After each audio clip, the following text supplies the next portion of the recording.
కాంగ్రెస్ కి 6 గ్యారెంటీలు ఉన్నాయి కదా, వాటి మీద మీ అభిప్రాయం ఏంది? నేను ఒకటి మీకు అడుగుతున్నా అండి. ఇప్పుడు మీ ఫాదర్ ఉన్నాడు, మీ ఫాదరు ఈ రోజు నువ్వు ఎదిగినవి ఇట్లా ఎదిగి మీ ఫాదర్కు నువ్వు డబ్బులు ఇస్తే నువ్వు డెవలప్ అయినట్ట, మీ ఫాదర్ దగ్గర నువ్వు అడుక్కుంటే డబ్బు ఎదిగినట్ట? ఎట్లా చెప్పండి మీరు నాకు, చెప్పండి అంటున్నా.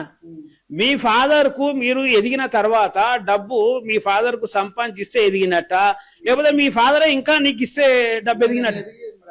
మరి ఈ తెలంగాణ రాష్ట్రంలో నాడు టిఆర్ఎస్ పార్టీలు కానీ నేటి కాంగ్రెస్ పార్టీలు కానీ డబ్బు ప్రజల నుంచి అంటే ఈ ప్రభుత్వాల నుంచి తీసుకునే ఫ్రీగా తీసుకునే సంఖ్య పెరుగుతుంది అంటే మరి పేదరికం పెరుగుతున్నట్ట, అభివృద్ధి పెరుగుతున్నట్ట? మీరు చెప్పండి. అంతే కదా. అంటే పేదరికం పెరిగే పాలన అంటారా ఎవడనా? టిఆర్ఎస్ పార్టీ ఆ పేదరికాన్ని పెంచింది, కాంగ్రెస్ పెంచుతుంది. ఈ రాష్ట్రంలో బహుజన్ సమాజ్ పార్టీ తప్ప ఇంకో ఆల్టర్నేటివ్ లేదు.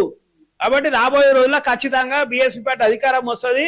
బీఎస్పీ పార్టీ పేదలకు ఆల్టర్నేటివ్ గా పార్టీ ఉన్నది, 100% ఆల్టర్నేటివ్ గా కనబడుతుంది. మీరు చూస్తూనే ఉంటారు, జరుగుతుంది ముందు పోరాటం.